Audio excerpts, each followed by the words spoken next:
لا حول ولا قوة إلا بالله العلي العظيم. أعوذ بالله من الشيطان اللعين الرجيم. بسم الله الرحمن الرحيم. الحمد لله رب العالمين. الصلاة والسلام على أشرف الأنبياء والمرسلين مولانا بالقاسم محمد وعلى آله الطيبين الطاهرين المعصومين المظلومين ولعنة الله على أعدائهم أجمعين من يومنا هذا إلى قيام يوم الدين. أما بعد، فقد قال رسول الله صلى الله عليه وآله وسلم: من مات على آل محمد مات شهيدا.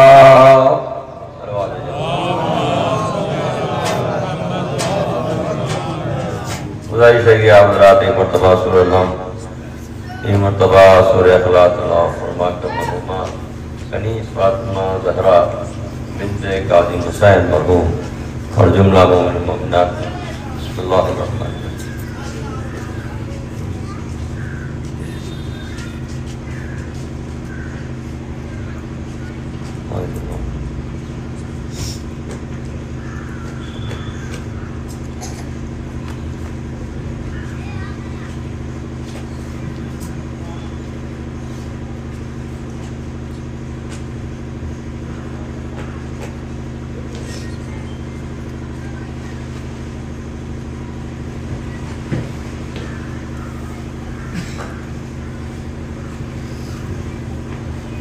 گرامی،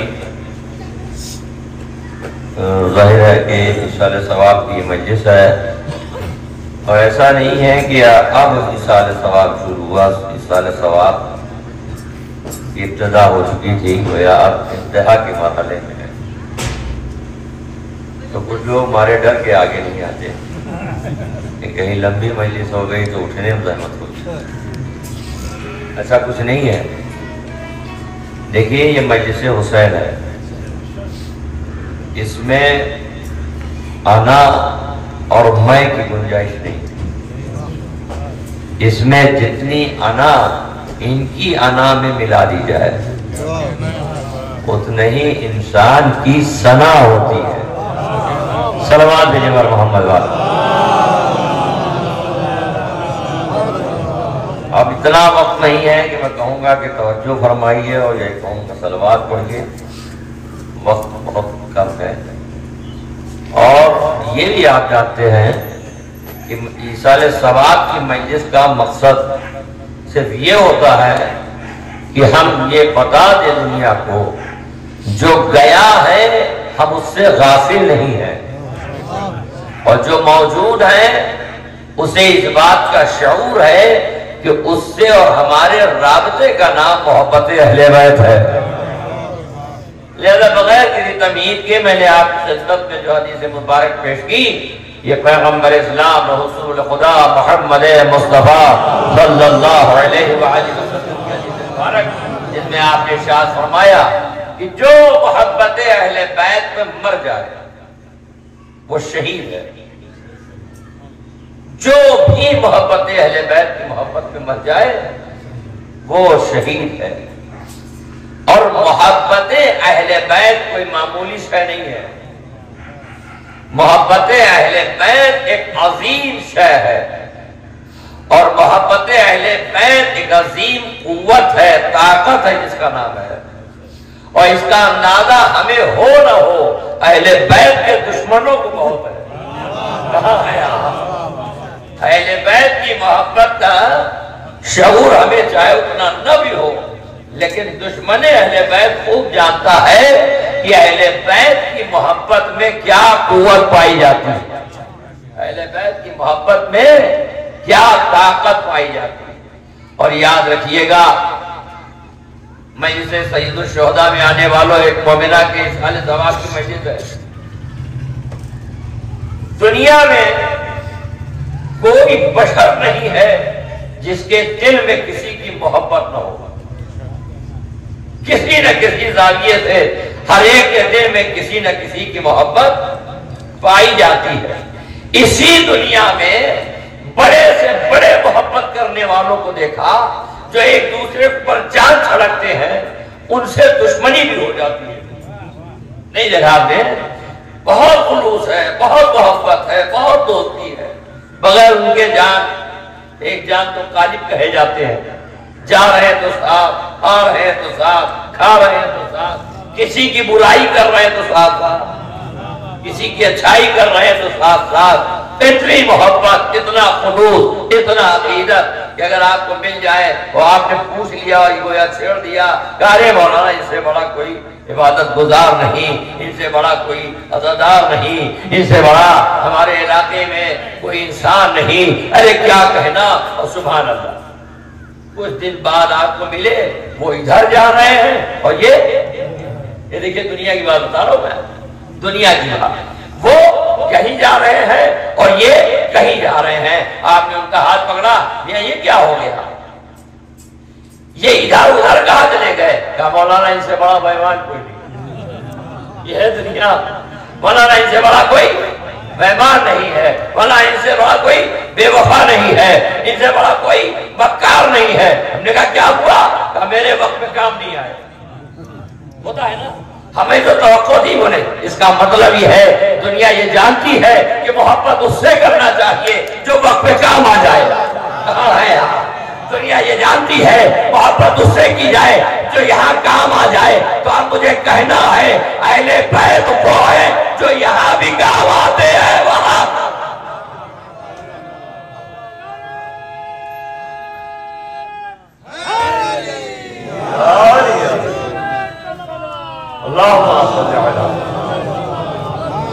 جو آدمی کسی کے کام آ جائے اسے محبت بھی ہوتی ہے، اسے عقیدت بھی ہوتی ہے، اسے قربت بھی ہوتی ہے.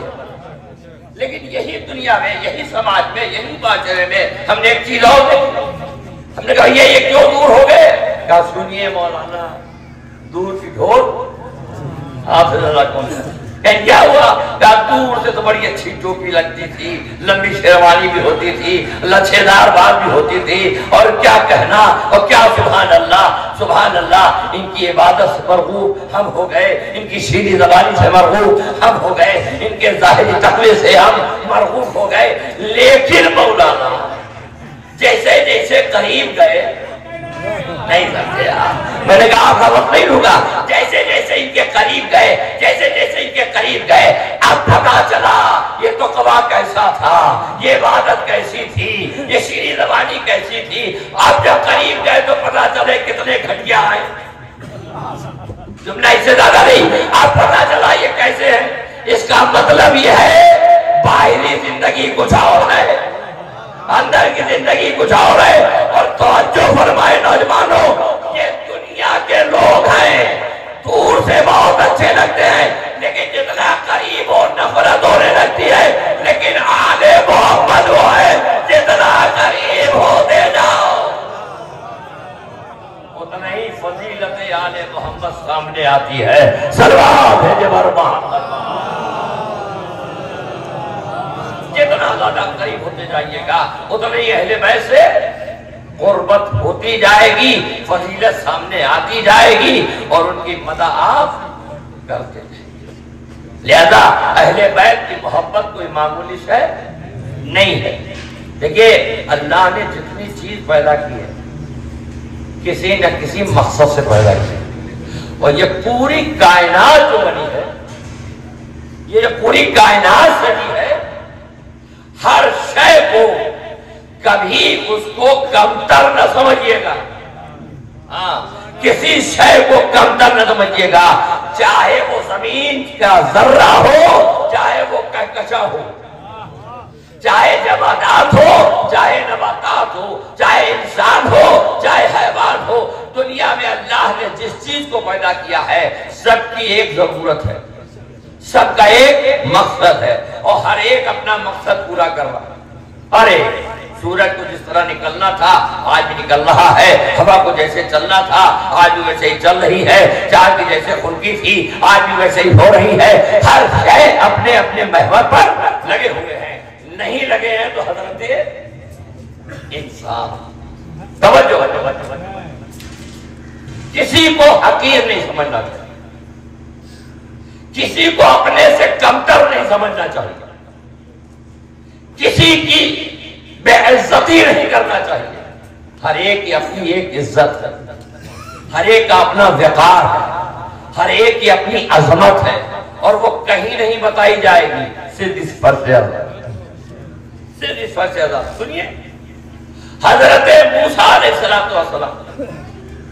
کھڑے تھے اور انہوں نے دیکھا ایک کیڑا وہ گھوم رہا ہے، توجہ ہے کیڑا گھوم رہا ہے، حضرت موسیٰ نے دیکھا اس کو اور دیکھنے بعد کہا اے میرے اللہ، کلیم ہے نا، اے میرے اللہ تجھ سے ایک سوال ہے، کہا کیا؟ کہا اتنا بتا دے اس کیڑے کو پیدا کیوں کیا؟ توجہ فرمائیے گا بہت محترم، بھائی اتنا بتا دے اس کیڑے کو پیدا کیوں کیا؟ اللہ کے یہ کلیم تھے، اللہ بھی مزاج جانتا تھا، اللہ بھی ظرف دے کے منصب دیتا ہے، جناب موسیٰ نے کہا پروردگار تو بتا اس کیڑے کو تو نے کیوں پیدا کیا؟ کہا موسیٰ بڑی دیر سے یہ کیڑا مجھ سے پوچھ رہا ہے تو نے موسیٰ کو کیوں پیدا کیا؟ کہا ہے ہاں سلوات ہے جبر محمد وآل محمد، بڑی دیر سے یہ کیڑا ہم سے پوچھ رہا ہے پروردگار تو نے یہ موسیٰ کو کیوں پیدا کیا؟ سوال سمجھے، اس کا مطلب یہ ہے کہ جس طرح کائنات میں ایک نبی کی ضرورت ہے سے زیادہ اور کیا کہہ سکتے ہیں، لیکن بات سے فطری ہے، ہر ایک اپنے مدار پہ کام کر رہا ہے، ہر ایک اپنے مقصد خلقت کو پورا کر رہا ہے، تو ہم کو بھی تو کسی مقصد کے لیے خلق کیا گیا ہے، ہم کو بھی تو اللہ نے کسی وجہ سے پیدا کیا ہے، اور وہ کیوں پیدا کیا؟ اس کی وجہ صرف یہ ہے کہ ہم اللہ کی عبادت کریں، اور اللہ کی عبادت کا وہ محتاج نہیں ہے، بس اتنا جانو اللہ کو پہچان لو، عبادت گزار خود ہو جاؤ گے، اللہ کو پہچان لو عبادت گزار خود ہو جاؤ گے۔ تو اب اللہ کو کیسے پہچانا جائے، یہ بھی ایک مرحلہ ہے، اللہ کو کیسے پہچانا جائے یہ بہت بڑا مسئلہ ہے۔ اللہ کو کیسے پہچانا جائے؟ اللہ کو ہر ایک پہچان نہیں سکتا، کیوں؟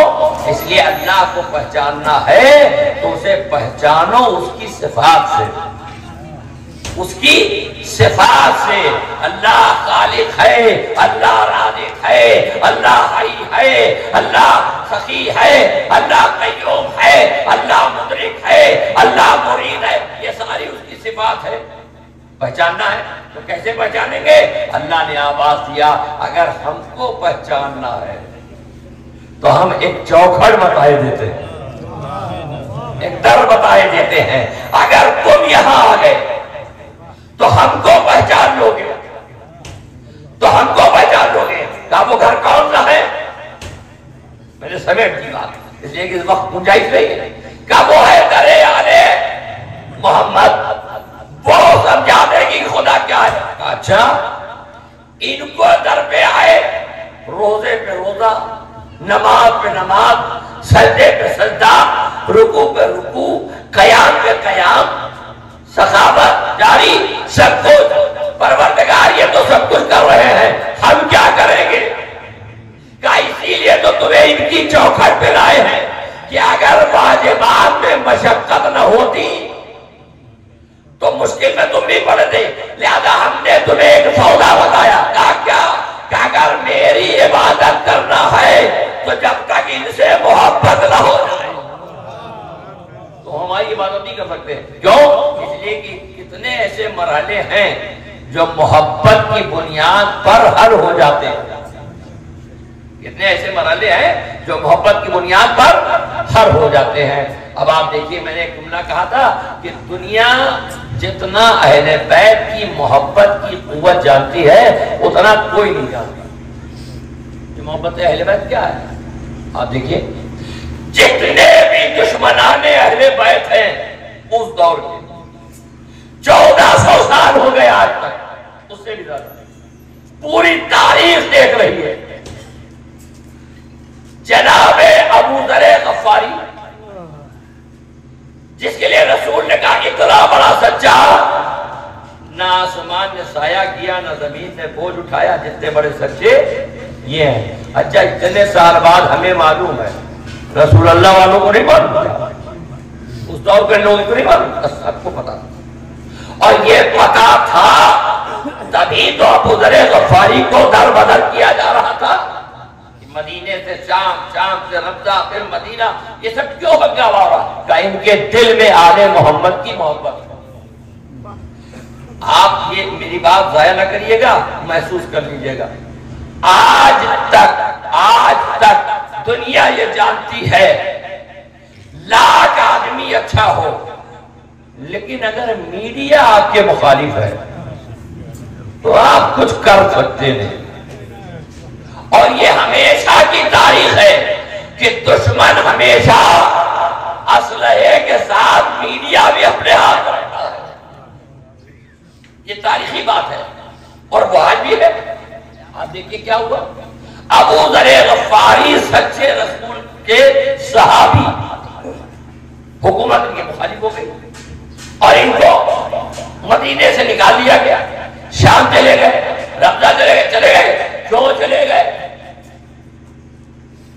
پوری حکومت ان کے پاس، پورا لشکر ان کے پاس، پورا افراد ان کے پاس، سارے محدث ان کے پاس، سارے قاری قرآن ان کے پاس، سارے صحابی ان کے پاس، سارا مورخ ان کے پاس، سب کچھ تو ان کے پاس ہے۔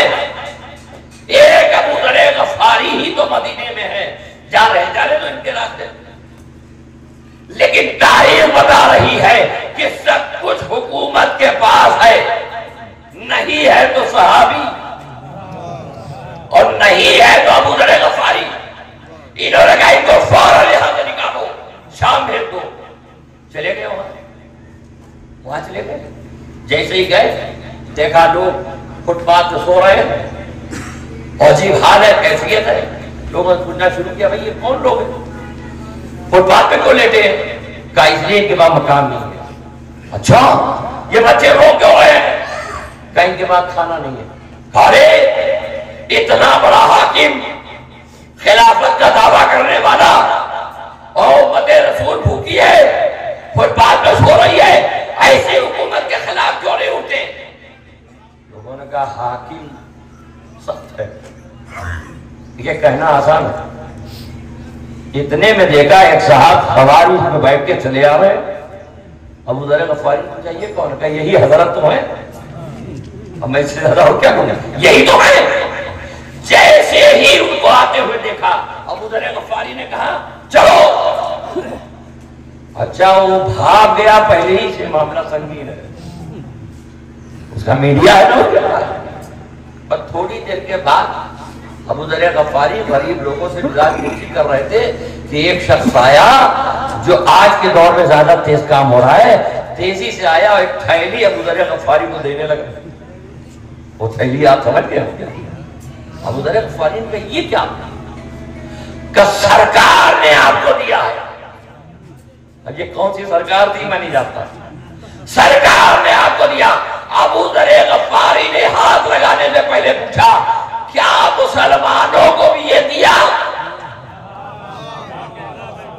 کیا جو بھوکے سو رہے تھے ان کو روٹی دیا؟ کر نہیں، صرف آپ کو دیا۔ تو ہم کو کیوں دیا؟ ہمارے کون سرخاب کا پر لگا ہے کوئی؟ یہ ہم کو کیوں دیا؟ کہ نہیں آپ کو دیا ہے۔ اب کیوں دیا وہ آپ سمجھ جائیں گے، دے دیا۔ لے کے کھڑا ہے جناب ابو ذر غفاری نے جو جملہ کہا وہ سنیے، مولائیوں کو بجا۔ ابو ذر غفاری نے کہا یہ لے جا کے حکومت کے منہ پہ پھینک دو، اس سے کہہ دو ابو ذر غفاری کی تھولی میں 4 روٹی ہے، تو اس بات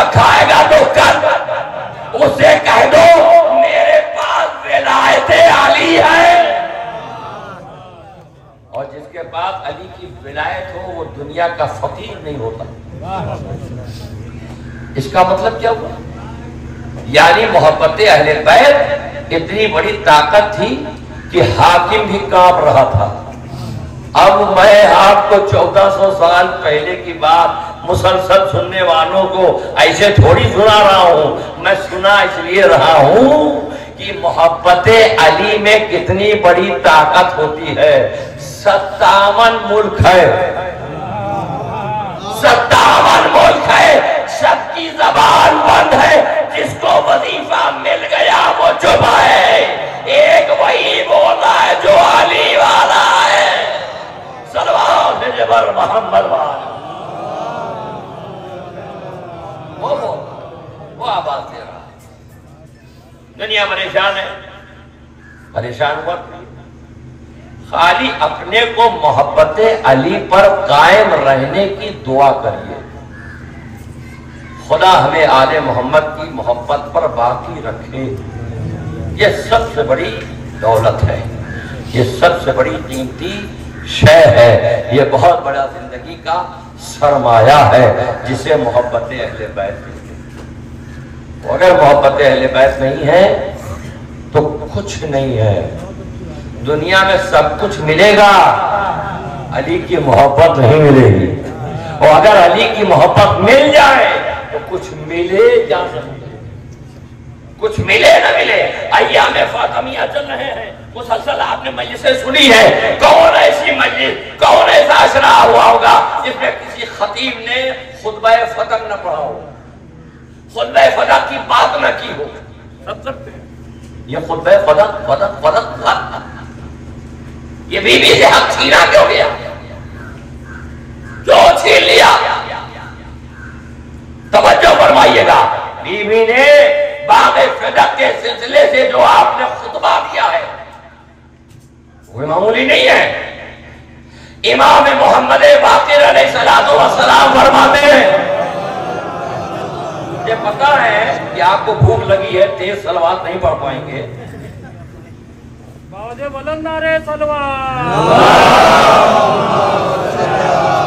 سنیے، پانچویں امام فرماتے ہیں، یہ ہمارے لیے سیرت ہے، ذہن کرو، پانچویں امام فرماتے ہیں ہمارے گھرانے میں جس طرح قرآن یاد کرایا جاتا تھا ویسے ہی خطبہ فتح یاد کرایا جاتا ہے۔ کیوں؟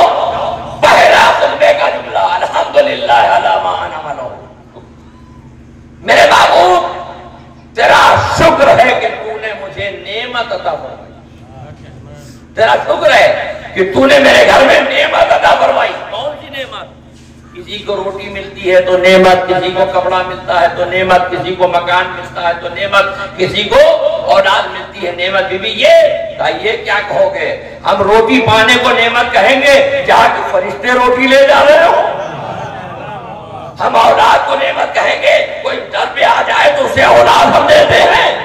اور ہم مکان کی بدولت کہیں گے جس کا گھر ہی جنت میں ہو؟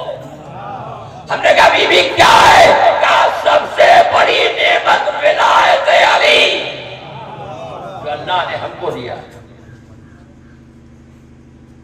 ابن حدید معتزلی تشریف فرمائے، لوگ جانتے ہیں، شہر نہج البلاغہ، انہوں نے باغ فتح کا جو کیلکولیشن کیا تو بتاتے ہیں 24,000 دینار سونے کے سکے سالانہ انکم تھی، اور ایک روایت میں 70، یہ معمولی نہیں ہے باغ فتح، وہ چھوٹا نہیں، اس کے ساتھ 7 اوائل بھی تھے، جو چھین لیا دنیا نے۔ اچھا چھین لیا تھا تو بی بی گئی کیوں؟ بی بی کو کیا غرض تھی؟ سنیے، توجہ، بات ختم کر رہا ہوں، توجہ فرمائے نوجوان۔ آج کے دور میں، آج کے زمانے میں اگر کسی سے دشمنی لینا ہے یا دشمنی کرنا ہے تو اس کی سپلائی لائن کاٹ دو، آپ سے زیادہ کرنا ہے اس کی، نہ کوئی ان سے ملے، نہ یہ، نہ ادھر کا مال ادھر آئے، نہ ادھر کا مال ادھر جائے۔ سپلائی لائن کر دو، کوئی آئے گا نہیں۔ اور اس دور میں جہاں چچا کو بھی سلام کیا جاتا ہے، تب جب پتا چلے ووٹ ہم ہی کو دیں گے، بڑوں کو سلام کریں گے تب جب پتا ہے کہ ہاں ان کی دستخط سے ہم کو وظیفہ ملے گا، ورنہ کوئی زمانے میں کسی کو سلام نہیں کرتا، نہ بالکل نہیں کرتا۔ تجربے کی بات ہے، اور آپ کو بھی ہے۔ ابھی اور بات آپ نہ بولیے تو ہم تو بولیں گے۔ آج کے خود غرض زمانے میں اگر آپ اپنا میسج کسی کو دینا چاہتے ہیں، آپ اپنے جیسا ہم خیال کسی کو بنانا چاہتے ہیں، تو پہلے سپلائی کریے، تب ہم مزاج ہم خیال بنیں گے۔ دنیا کے لوگوں نے باغ فدق اس لیے چھینا تھا جب اہل بیت کے گھر میں انکم نہیں ہوگی تو یہ صحابیت کو سپلائی کیا کریں گے؟ نہیں سمجھے آپ؟ اور جب کوئی آ کے بیٹھے گا نہیں تو علی کی ولایت پھیلے گی کیسے؟ لہذا ان کو باغ فدق چھین لو تاکہ ان کے پاس جب انکم نہیں ہوگی تو یہ بانٹیں گے نہیں، جب بانٹیں گے نہیں تو کوئی آئے گا نہیں، جب کوئی آئے گا نہیں تو دین مستحکم نہیں ہوگا۔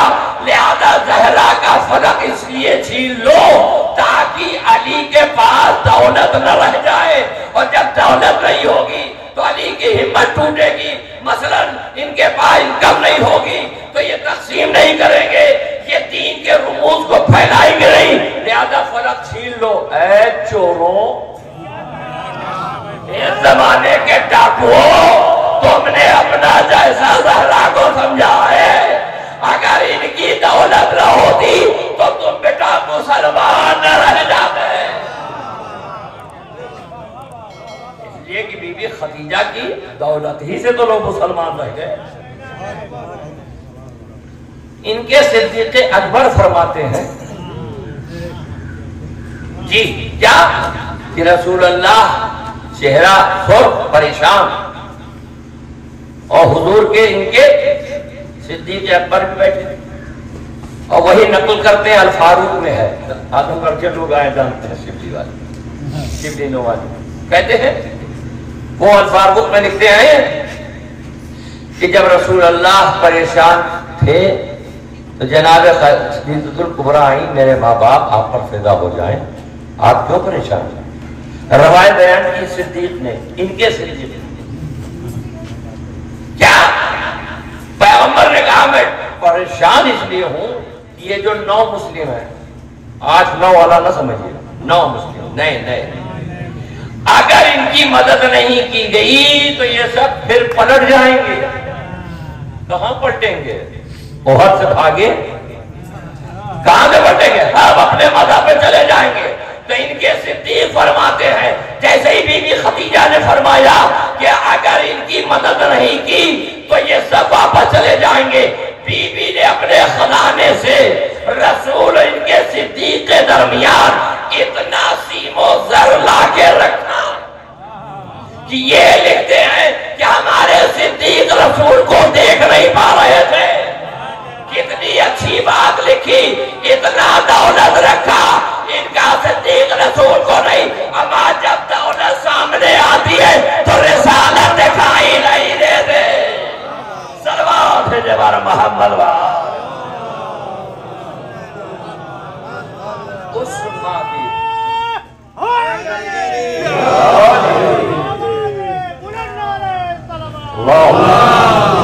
ان بی بی خدیجہ کی بیٹی کا نام فاطمہ ہے۔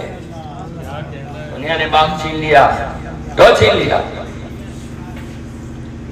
جب رہے گا لوگ آئیں گے سپلائی، یاد رکھیے گا یہ وہ گھرانہ ہے، ان کی چوکھٹ پہ اگر کوئی واقع محبت سے آیا ہے تو سیم و زر لینے کے لیے نہیں آیا، ولایت ہے۔ ولایت کیا ہے؟ ایک جملہ، 2 جملے۔ ولایت، ولایت بہت سنا ہوگا آپ نے، ولایت، ولایت، ولایت کا صحیح مفہوم تک پہنچنے کے لیے بس ایک بات، اپنے وجود پر اللہ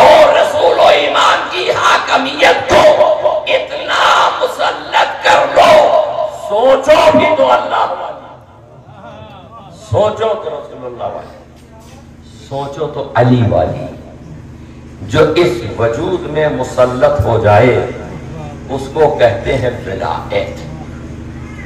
اسی ولایت کا اعلان غدیر میں پیغمبر نے کیا، پیغمبر نے کیا، اور پیغمبر نے جس مجمع کے سامنے ولایت کا اعلان کیا، اتنا بھلکڑ مسلمان، قرآن کہتا ہے جب مدینے میں رسول اللہ خطبہ مسجد میں دیتے تھے تو باہر آ کے پوچھتے کہو کہاں تو ہیں، کیا کہہ رہے تھے؟ دوسرے والے نے کہا تو تو رہے مٹھے تھے تو اگر سنا ہوتا تو ہم کہے پوچھتے۔ اب بتائیے اگر ایسا تھا نہیں تو تاریخ میں آیا کیسے؟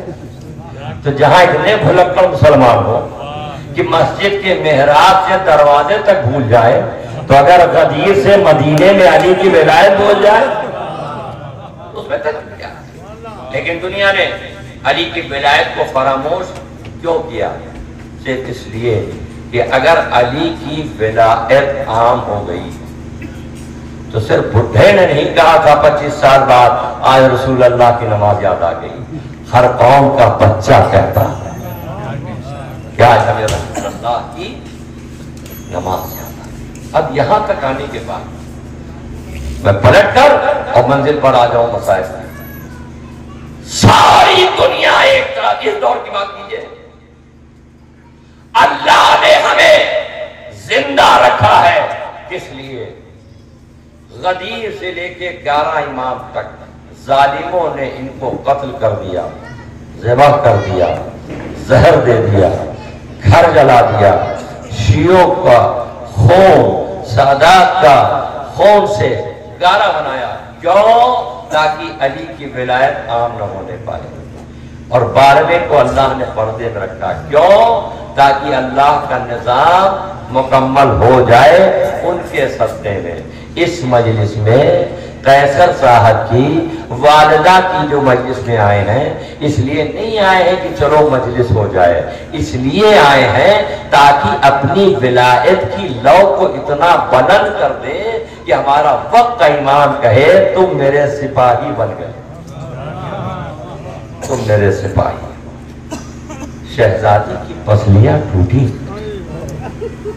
کبھی آپ نے سوچا؟ کبھی آپ میرا بات نامکمل رہ گئی، لیکن وقت نہیں ہے۔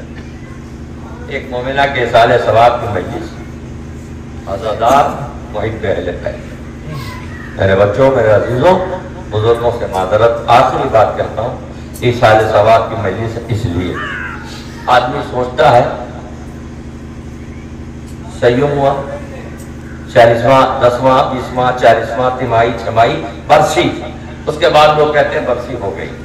کسی نے امام سے پوچھا مولا آپ بتائیے ہم اپنے ماں باپ کا ایصال ثواب کب تک کریں؟ کیا کہا؟ کب تک کریں؟ میرے امام نے جو جواب دیا اس کو سنو۔ کہا یہ بتاؤ جب آدمی کسی مکان میں کرائے پہ رہتا ہے تو کرایہ کب تک دیتا ہے؟